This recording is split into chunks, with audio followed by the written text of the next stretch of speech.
Hindi ba kayo nagtataka kung bakit may bago na agad ang ex nyo? O bakit may bago na agad ang isang narcissist?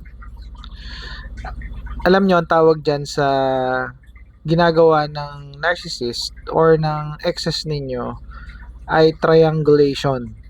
Okay. So, ano nga ba yung triangulation na yan?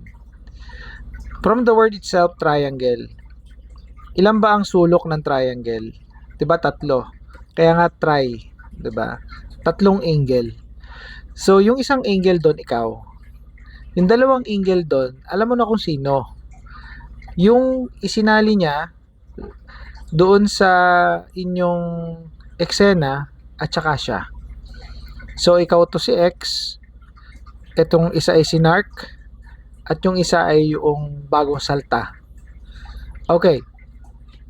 Ano nga ba ang rason bakit nila ginagawa yan? Unang-una, ang mga narcissist ay laging may reserba. Meron silang, I call that reserved narcissistic supply.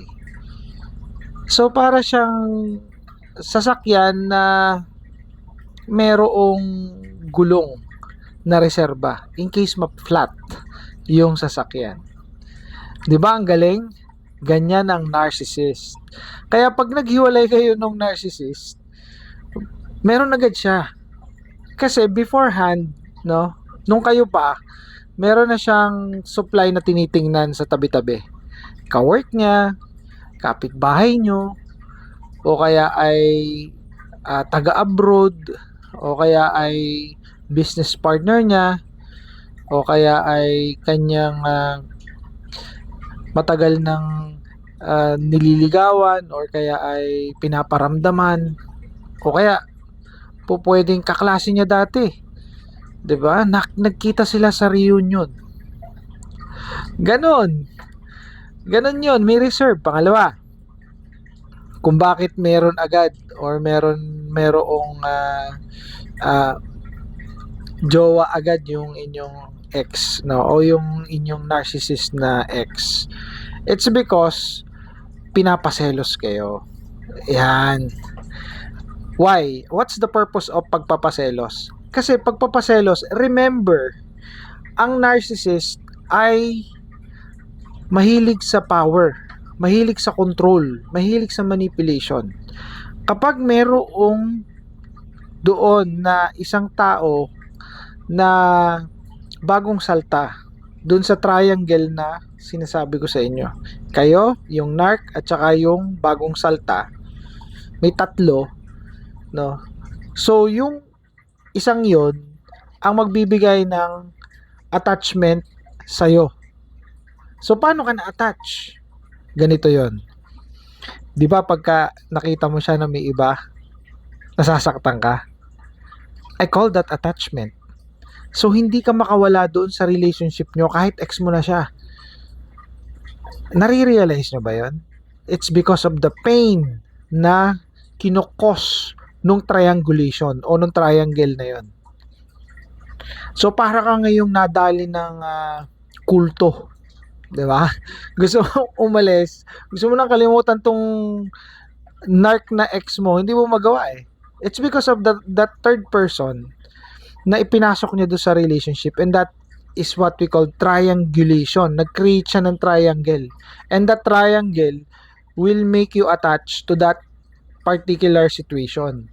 And what do we call that particular thing? It's called trap. It's called bonding. So, hindi ka pa rin makakaalis. Nandun ka pa rin sa trauma bonding. Wala na nga kayo, pero nandun pa rin yung control niya. Hawak ka niya sa liig. Manipulated ka pa rin niya. But because of the pain, because of the hurt na nararamdaman mo, selos na selos ka eh. Kasi biglang may bago eh.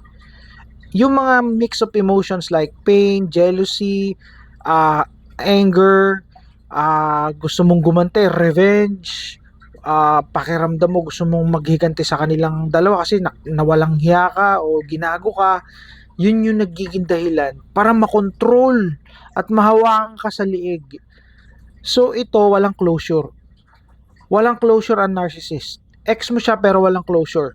Ginagawa niya yun, mga bagay na yun, because gusto niyang pabagsakin ka.